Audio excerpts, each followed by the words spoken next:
الحمدللہ رب العالمین والعاقبۃ للمتقین والصلاۃ والسلام علی سید الانبیاء والمرسلین اللہم صلی علی سیدنا و مولانا محمد وعلی آلہ واصحابہ وبارک وسلم وسلم علیہ۔ دنیا کے تمام دیکھنے والوں، تمام سننے والوں اور تمام چاہنے والوں، جہاں جہاں بھی میری آواز کو دیکھا اور سنا جا رہا ہے، حافظ محمد احسان نقشبندی کی جانب سے السلام علیکم۔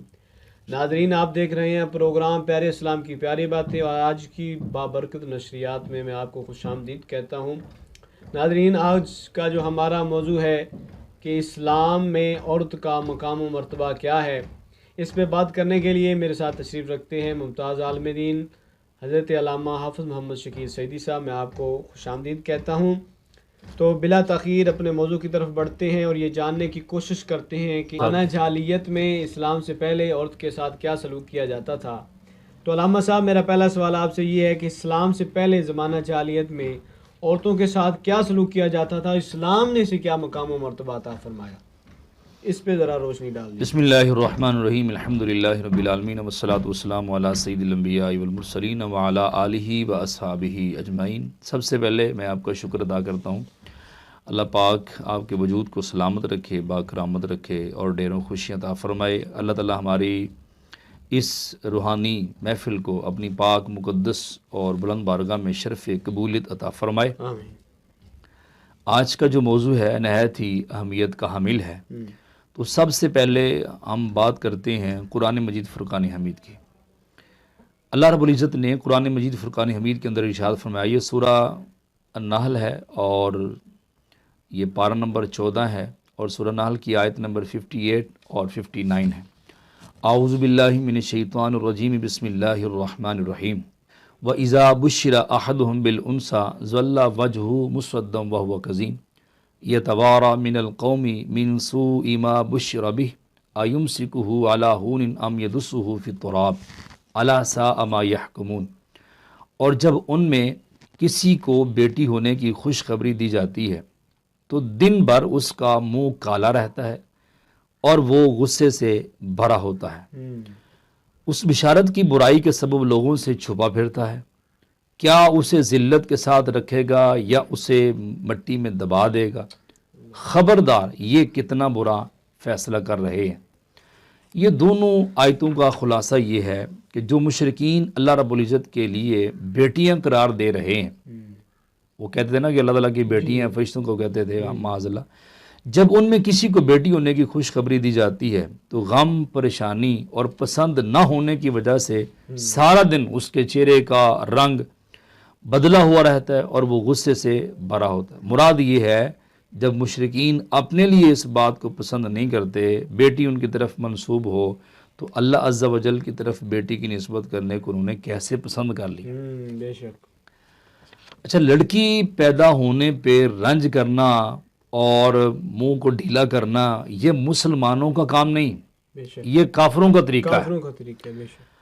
اور کیونکہ یہ قرآن پاک کی آیت کریمہ بتا رہی ہے، فی زمانہ مسلمانوں میں بھی بیٹی پیدا ہونے پر غم زدہ ہو جانا، چہرے سے خوشی کا اظہار نہ ہونے، مبارکباد ملنے پر جھیپ جانے، آگے سے غصہ کرنے کس نے مبارک مجھے بعض لوگ تو وہ آج کے دور میں یہ بھی دیکھا ہے کہ جو مبارک دینے جاتے ہیں، کئی ایسے جاہل لوگ بھی وہ کہتے ہیں کہ بھائی اللہ کا حکم ہے۔ ہاں، اللہ کا، یہ اب نہ اسے پتہ ہے جو مبارک دے رہا ہے، اب جس کو دی جا رہی ہے وہ بھی کہتا ہے چلو جی ٹھیک ہے جی، وہ بھی آگے سے ڈھیلے سے منہ سے کہتا ہے۔ اس کا مطلب یہ ہے کہ اب ان دونوں نے کلمہ تو پڑھا ہے لیکن کلمہ کے تقاضوں کو پورا نہیں کیا۔ کہ تقاضے کیا؟ اس کا مطلب یہ ہے کہ انہوں نے قرآن پاک نہیں پڑھا، اس کا مطلب یہ ہے کہ مصطفیٰ کریم صلی اللہ تعالیٰ علیہ وسلم کی حدیث نہیں پڑھی، اس کا مطلب ہے کہ انہوں نے کریم آقا صلی اللہ علیہ وسلم کی سیرت طیبہ کو نہیں پڑھا۔ اور آگے مفسرین فرماتے ہیں کہ مبارکباد دینے والے کو باتیں سنا دینے، بیٹی کی ولادت کی خوشی میں مٹھائی بانٹنے میں آر محسوس کرنے، صرف بیٹیاں پیدا ہونے کی وجہ سے ماؤں پہ ظلم ستم کرنے اور انہیں طلاقیں دے دینے تک کی وبا یہ عام ہے، حالانکہ بیٹی پیدا ہونے اور اس کی پرورش کرنے کی بہت سی فضیلت ہے۔ رسول کریم صلی اللہ تعالیٰ علیہ وسلم نے ارشاد فرمایا، جب کسی شخص کے ہاں بیٹی پیدا ہوتی ہے تو اللہ تعالیٰ اس کے ہاں فرشتوں کو بھیجتا ہے۔ سبحان اللہ، سبحان اللہ، سبحان اللہ، کیا لطف آتا ہے خدا کی قسم حضور کی حدیث سن کے۔ سرکار کیا فرما رہے ہیں؟ فرشتوں کو بھیجتا ہے، ایک فرشتہ نہیں، فرشتوں کو بھیجتا فرشتوں کو ہے۔ بھیج دو۔ وہ آ کر کہتے ہیں اے گھر والو تم پہ سلامتی نازل ہو، سبحان اللہ، تم پہ سلامتی نازل ہو۔ پھر اس بیٹی کا اپنے پروں سے احاطہ کر لیتے ہیں اور اس کے سر پہ اپنے ہاتھ پھیرتے ہوئے کہتے ہیں اے کمزور لڑکی، اے کمزور عورت سے پیدا ہوئی ہے، جو اس کی کفالت کرے گا قیامت کے دن اس کی مدد کی جائے گی۔ سبحان اللہ، سبحان اللہ۔ کتنا لطف آیا یہ حدیث مبارکہ سن کے، خدا کی قسم کتنی رحمتوں کا نزول ہوا۔ ہاں، اللہ اکبر۔ فرشتے اللہ تعالیٰ بھیج دیتا ہے اور پھر سب سے پہلے سب کو سلام پیش کرتے ہیں، مبارک دیتے ہیں۔ اللہ کے بندو، تم یہ کہتے ہو کہ مبارک نہیں دینی چاہیے یا تم پریشان ہوتے ہو، یہاں پہ جس گھر میں بیٹی آ رہی ہے اس گھر میں اللہ تعالیٰ فرشتے بھیج رہا ہے، وہ تمہیں آ کے سلامتی کی خبریں دے رہے ہیں، تمہیں مبارکباد دے رہے ہیں۔ حضرت عبداللہ بن نواس رضی اللہ تعالیٰ عنہ سے روایت ہے، تاجدار رسالت مآب صلی اللہ تعالیٰ علیہ وآلہ وسلم نے ارشاد فرمایا جس شخص کی ہاں بیٹی پیدا ہو اور وہ اسے زندہ درگور نہ کرے، اسے ذلیل نہ سمجھے اور اپنے بیٹے کو اس پر ترجیح نہ دے، اللہ تعالیٰ اسے جنت میں داخل فرما دے گا۔ سبحان اللہ۔ یہ سرکار دو عالم صلی اللہ علیہ وسلم کا فرمان نشان ہے اور یہ ابو داؤد شریف کے حدیث مبارکہ ہے۔ تو اللہ تعالیٰ مسلمانوں کو عقل سلیم عطا فرمائے، اور جس طرح وہ بیٹا پیدا ہونے کی خوشی سے پھولے نہیں سماتے، اسی طرح بیٹی پیدا ہونے پر بھی خوشی کرنے کی انہیں توفیق عطا فرمائے۔ یہ حال ہی کے اندر آپ نے وہ ذکر فرما رہے تھے نا، وہ بے حیا صفاق نامی جس نے پہلی بیٹی ہونے پہ ابھی 7 دن کی بیٹی ہے اور 5 گولیاں ماری گئیں اسے، وہ جس طرح وہ پہلے بیٹھے وہ مجھے بتا رہے تھے کہ اس کے لیے تو ڈسپرین گولی بلی تھی، اللہ معاف کرے، ٹھیک ہے، اور چھوٹی سی پھول سی ننھی بچی، معصوم بچی، 5 فائر مارے گئے کہ یہ میری پہلی بیٹی کیوں پیدا ہوئی ہے۔ کاش کہ اس نے قرآن پڑھا ہوتا، کاش اس نے مصطفیٰ کا فرمان پڑھا ہوتا۔ قرآن پاک میں اللہ تعالیٰ نے 25 پارے کے اندر یہی فرمایا، جس سے چاہے اللہ بیٹے عطا فرما دے، جس سے چاہے بیٹیاں عطا فرما دے، جس سے چاہے بیٹے اور بیٹیاں دونوں عطا فرمائے۔ اور بعض ہم نے علماء سے یہ بھی سنا ہے کہ اللہ تعالیٰ جس پہ خوش ہوتا ہے اس کو بیٹی عطا بیٹی عطا فرماتا ہے، اس کو پہلی بیٹی عطا فرماتا ہے، یعنی وہ عورت بڑی خوش نصیب ہے جس کی پہلی بیٹی ہوتی۔ وہ بد نصیب باپ ہے جس نے وہ بہت بد نصیب ہے، اللہ تعالیٰ کی تقسیم پہ وہ ناراض ہوا، اور یہ اللہ تعالیٰ کے ساتھ یہ جنگ ہے، اعلان جنگ ہے اللہ، یعنی اس کی تقسیم پہ ناراض ہونا اور اس طرح کے یہ کام کرنا، اس طرح کی حرکت کرنا، اب وہ قیامت والے دن پوچھے گی، اپنے باپ کا گلا پکڑے گی۔ اور ای ذنب قتل، قرآن میں ہے نا، وہ بچیاں جن کو قتل کیا گیا، ناحق قتل کیا گیا، وہ پوچھیں گی ہمارا قصور کیا تھا، کیوں قتل کیا گیا ہمیں، اور اس وقت تک جان نہیں چھوٹے گی جب تک بندہ جواب نہیں دے پائے گا، تو جواب دے ہی نہیں سکتا اس میں، تو ان کے لیے وہ جہنم ہے جو ہمیشہ اس میں رہیں گے اور لمبے عرصے تک رہیں گے۔ اللہ اکبر۔ تو آگے پھر یہ فرمایا کہ یتوارا من القوم، لوگوں سے چھپا پھرتا ہے۔ اس کا کیا مطلب ہے؟ مفسرین فرماتے ہیں زمانہ جاہلیت میں دستور یہ تھا، جب کسی شخص کی بیوی کے ہاں زچگی کے آثار ہوتے، آخری وقت ہوتا بچے کی پیدائش کا وقت، تو وہ شخص بچہ پیدا ہو جانے تک اپنی قوم سے چھپا رہتا۔ پھر اگر اسے معلوم ہوتا کہ بیٹا پیدا ہوا ہے تو وہ خوش ہو جاتا اور اپنی قوم کے سامنے آ جاتا۔ جب اسے پتہ چلتا کہ اس کے ہاں بیٹی پیدا ہوئی تو وہ غم زدہ ہو جاتا اور شرم کے مارے کئی دنوں تک لوگوں کے سامنے نہ آتا۔ اللہ اکبر۔ اور اس دوران غور کرتا رہتا کہ اس بیٹی کے ساتھ وہ کیا کرے، آیا ذلت برداشت کر کے اس بیٹی کو اپنے پاس رکھے یا اسے زندہ درگور کر دے، جیسا کہ مضر، خزاع اور تمیم قبیلے کے کئی لوگ اپنی لڑکیوں کو زندہ گاڑ دیتے تھے۔ اللہ اکبر۔ اللہ اکبر، ظلم کی انتہا ہے، انتہا ظلم کی۔ اچھا علامہ صاحب، میرا دوسرا سوال آپ سے یہ ہے کہ کفار کن کن طریقوں سے بچوں کو مارتے تھے؟ اللہ اکبر۔ یہاں پہ امام فخر الدین رازی رحمۃ اللہ علیہ مفسر قرآن ہے، آپ فرماتے ہیں زمانہ جاہلیت میں کفار مختلف طریقوں سے اپنی بیٹیوں کو قتل کر دیتے تھے۔ ان میں سے بعد گڑھا کھودتے اور بیٹی کو اس میں ڈال کر گڑھا بند کر دیتے حتیٰ کہ وہ مر جاتی۔ اللہ اکبر۔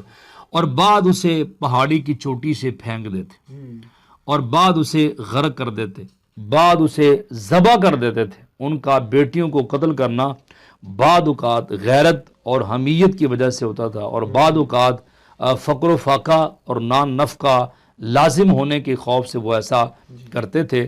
یہ اسلام ہی کا کارنامہ ہے جس نے دنیا میں سب سے پہلے عورت کو حقوق عطا فرمائے اور اسے عزت و وقار سے نوازا، زندہ درگور ہونے والی کو جینے کا حق دیا، اس کو پوری زندگی کے حقوق کی ایک فہرست جو ہے وہ بیان فرما دی۔ اس کے باوجود اگر کوئی جاہل اسلام کی تعلیمات کو عورتوں کے حقوق کے مخالف سمجھتا ہے تو اسے اپنی جہالیت اور دماغ کی خرابی کا علاج کرنے کی طرف بھرپور توجہ دینی چاہیے۔ ایک سوال علامہ صاحب میں پوچھنا چاہوں گا کہ وجہ کیا ہے، کس وجہ سے آج کل، جیسے کہ آپ نے بات کی کہ زمانہ جاہلیت میں عورتوں کو زندہ درگور کر دیا جاتا تھا، بچیوں کو خاص طور پہ، تو آج بھی تقریباً اگر دیکھا جائے تو ویسے ہی معاملات ہو رہے ہیں۔ ایک 7 دن کی بچی ہے، اس کو اس کا باپ، سکا باپ، اس کو 5 فائر مار کے قتل کر رہا ہے۔ ایک اور میں نے ایک سوشل میڈیا پہ دیکھا، وہ 24 دن کی بچی تھی، اس کے باپ نے وہ گلا کاٹ کے اس کو مار دیا۔ تو وجہ کیا ہے کہ یہ معاملات آج بھی وہ معاملات پیش آ رہے ہیں؟ یہ پہلے بھی ہمارا ایک پروگرام ہوا تھا، جی۔ اس میں والدین کے حقوق کے حوالہ سے کہ بچوں کی ذمہ داری کیا ہے اور ماں باپ کی ذمہ داری کیا ہے، اس میں نے اس وقت بھی یہ بات کہی تھی کہ سب سے پہلی ذمہ داری جو ہے وہ ماں باپ کی ہے، اپنے بچوں کو دین سکھائیں۔ سب سے بنیادی جو مسئلہ ہے نا، جو قرآن نے کہا کہ اپنے بچوں کو نماز سکھاؤ، دین سکھاؤ، یا ایھا الذین آمنوا قوا انفسکم واہلیکم نارا، اے ایمان والو اپنے اہل خانہ کو اس آگ سے بچا لو۔ سرکار نے فرمایا اپنے بچوں کو 3 چیزیں سکھاؤ، نبی کی محبت سکھاؤ، ان کو اہل بیت اصحاب کی محبت سکھاؤ، ان کو قرآن سکھاؤ۔ کیا مطلب ہے؟ جب بھائی آپ کے سینے میں نبی کی محبت ہوگی نا، پھر آپ کو پتہ بھی ہوگا کہ مصطفیٰ کا کھانا، اٹھنا، بیٹھنا، مصطفیٰ کی اپنا لخت جگر کے ساتھ محبت کیا تھی۔ سبحان اللہ۔ پھر آپ کو پتہ ہوگا اہل بیت نے کس طرح زندگی گزاری، پھر پتہ ہوگا اصحاب نے زندگی کیسے گزاری۔ جب بچے نے قرآن پڑھا ہوگا، قرآن کا ترجمہ یاد کیا ہوگا، تو پھر اسے جب اس کی بیٹی اس کے گھر میں آئے گی نا، تو پھر وہ خوشی سے پھولا نہیں سمائے گا، وہ لوگوں میں وہ خوشیاں بانٹے گا، وہ مٹھائیاں تقسیم کرے گا اور لوگوں سے اعلان کرے گا الحمدللہ اللہ پاک کا یہ فضل ہے، یہ میرے رب کا کرم ہے اور اس کی رحمت ہے، میرے مصطفیٰ صلی اللہ علیہ وسلم کی حدیث کی روشنی میں میرے لیے یہ بشارت آ چکی ہے، الحمدللہ۔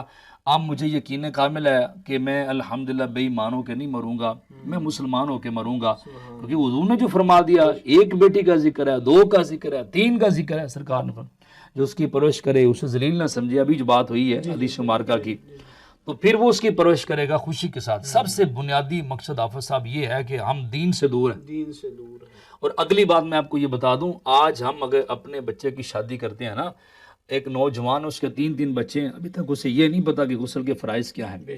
آج نوجوان اپنی شادی کرتا ہے نا، اس میں شادی کرتا ہے، زیادہ خواہش یہ ہوتی ہے کہ میں اپنی خواہش پوری کروں، یہی نیت ہوتی ہے، لیکن حالانکہ اسے یہ نہیں پتا ہوتا کہ یہ اللہ کا حکم ہے، میں اس لیے نکاح کر رہا ہوں، یہ سرکار کی سنت مبارکہ ہے، اس لیے میں نکاح کر رہا ہوں۔ چند ایسے نوجوان ہیں جن کی تربیت ہوئی ہوتی ہے، صرف انہی کی نیت ہوتی ہے، باقی نیت نہیں کرتے، حالانکہ نیت یہ ہونی چاہیے کہ نکاح میں اس لیے کر رہا ہوں کہ یہ میرے رب کا حکم ہے، یہ سرکار کی سنت مبارکہ ہے، میں اس لیے کر رہا ہوں، اپنی خواہش کو پورا کرنے کے لیے نہیں۔ اگر خواہش کو پورا کرنے کے لیے اگر وہ نکاح کرتا ہے، بیوی کے پاس جاتا ہے، تو اس میں اور جانور میں فرق ہی کون نہیں رہ جاتا۔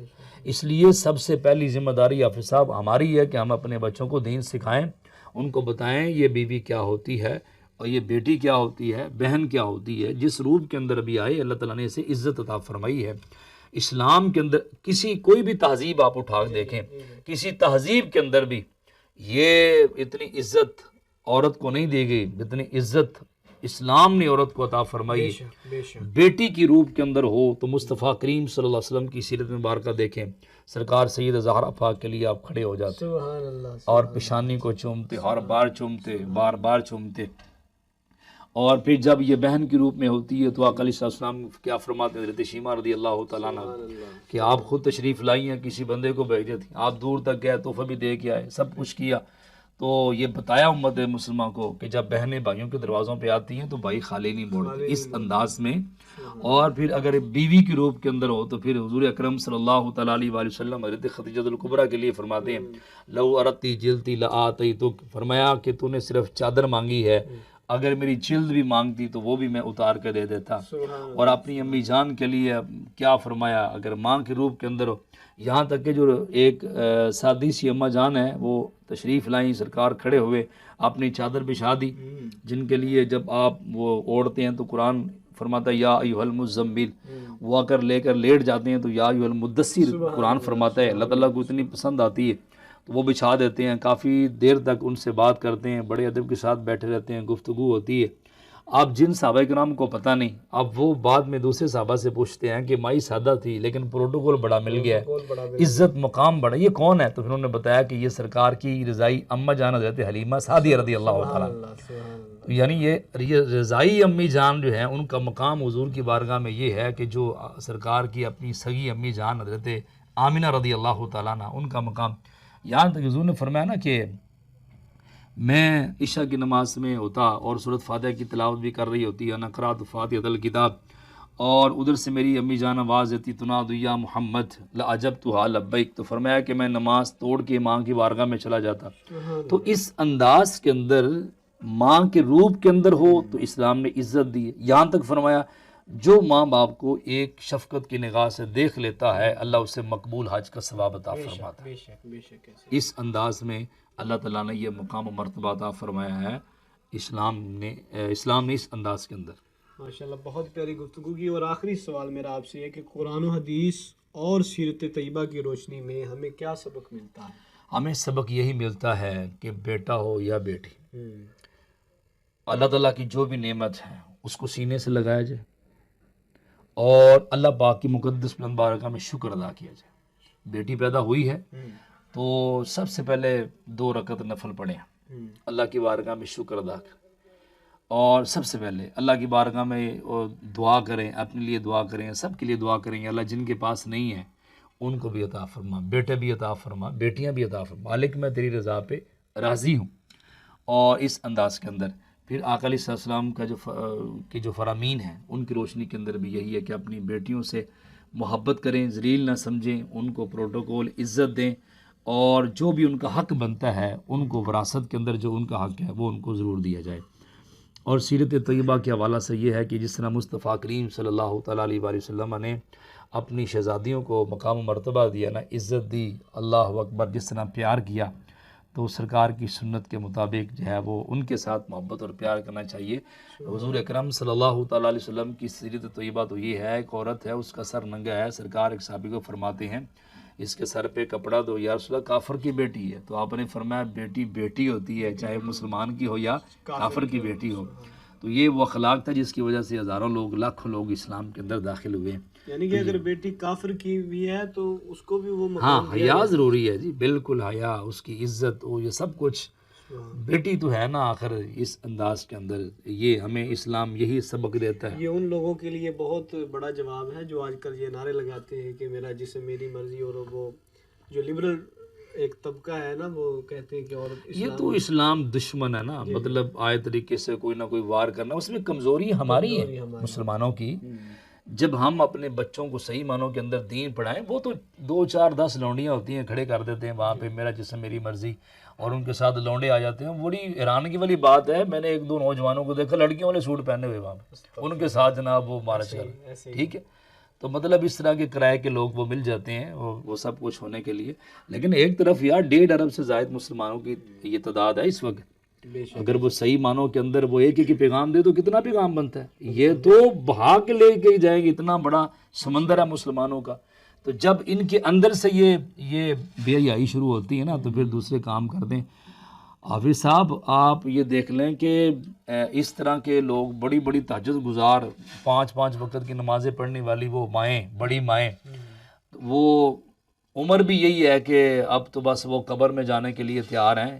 یعنی بچپن میں گزر گیا, جوانے بھی اب بڑھاپے کو ہے نا, تو وہ بھی اگر 2 بچیاں ہوتی ہیں نا تو آہستہ آہستہ اپنے بچوں کے کان میں گندی باتیں کرنا, اپنے گھر میں گندی باتیں کرنا, اس اپنی بہو کو باتیں سنانا آتے جاتے ہوئے اس طرح. خبردار اگر تیسری بیٹی ہوئی تو ہم طلاق دلوا دیں گے, ہم کچھ اور کوئی اور لے آئیں گے, اس انداز کے اندر. تو ان کو بھی حیا کرنی چاہیے. بڑی عمر کے افراد کے لیے اسلام نے بڑی عزت دی ہے, تو جو بڑی عمر کا کوئی بندہ ہے اس کو بھی حیا کرنی چاہیے اسلام کی. اور آخر میں یہ میں پیغام دینا چاہتا ہوں کہ اسلام سے پہلے یہ برصغیر جو ہے نا، برصغیر جس جگہ پہ ہم بیٹھے ہوئے ہیں، اس جگہ پہ عورت کی عزت یہاں تک تھی کہ اگر کسی عورت کا خامد مر جاتا تو اسے اس خامد کے ساتھ ہی زندہ جلا دیتے تھے کہ تیری خامد کے ساتھ وفا یہی ہے۔ عرب کے اندر اگر کسی عورت کا خامد مر جاتا تو کیا کرتے؟ 1 سال تک اسے ایک گھر میں بند رکھتے، 1 سال تک وہ باہر نہیں نکل سکتی تھی، وہ اپنے برتن کھانے کے دھو نہیں سکتی تھی، وہ اپنے کپڑے دھو نہیں سکتی تھی۔ وہ کہتے تھے کہ تیری اپنے خامد کے ساتھ وفا یہی ہے کہ تو سال یہاں پہ اس طرح گزارے۔ اس انداز کے اندر اٹلی کے اندر عورتوں کی عزت نہیں تھی۔ عرب کے اندر تو یہ تھا کہ اگر کوئی کسی عورت کو مار جاتا نا، قتل کر دیتا، تو کہتے تھے کوئی بات نہیں، عورت کو قتل کیا، اتنی بڑی بات تو نہیں ہے۔ اس انداز کے اندر تو اتنی حیثیت بھی نہیں تھی عورت کی، جوتی کے نوک کے برابر بھی اس کو نہیں سمجھا جاتا تھا۔ اس انداز کے اندر اگر اولاد کا دل کرتا وہ تھپڑ مارتی، خامد کا دل کرتا وہ تھپڑ مارتی، اس انداز کے اندر۔ لیکن جب اسلام پھر تشریف لایا بڑی شان و شوکت کے ساتھ، حضور اکرم صلی اللہ تعالیٰ علیہ وآلہ وسلم نے پھر عزت مقام دی۔ اور حافظ صاحب آج میں اور آپ اپنی بیٹیوں سے پیار کرتے ہیں، ہر بندہ کرتا ہے، یہ کوئی بڑی بات نہیں ہے، کیونکہ یہ زمانہ بیٹیوں سے محبت کرنے والا ہے۔ ہر بندہ ہی خوشی کے موقع پہ وہ بڑا بڑا خرچ کر لیتا ہے، لیکن آپ اندازہ تو کریں جب پورا عرب ایک طرف تھا اور مصطفیٰ کریم صلی اللہ تعالیٰ علیہ وسلم ایک طرف تھے، حضور نے جب اس وقت بیٹیوں کا نام لینا لوگ گوارا نہیں کرتے تھے۔ ابھی آپ نے یہ پڑھا نا کہ لوگ چلے جاتے تھے باہر، غور و فکر کرتے رہتے تھے کہ اب کیا کروں، اگر زندہ رکھوں گا تو لوگوں کی باتیں سننی پڑیں گی۔ تو سرکار نے اس وقت فرمایا تھا فاطمہ میرے جگر کا ٹکڑا ہے، اللہ اکبر، فاطمہ میرے جگر کا ٹکڑا ہے۔ یعنی اس انداز میں اسلام نے عزت دی ہے عورت کو۔ ماشاءاللہ بہت ہی پیاری گفتگو ہوئی۔ اللہ کریم کی بارگاہ قدس میں دعا ہے کہ وہ ذات لم یزل جو کچھ بھی سنا اس پہ عمل کرنے اور اس پیغام کو آگے پہنچانے کی توفیق عطا فرمائے۔ آمین۔ اسی سوچ اور اسی فکر کے ساتھ اپنے میزبان حافظ محمد احسان نقشبندی کو دیجیے اجازت۔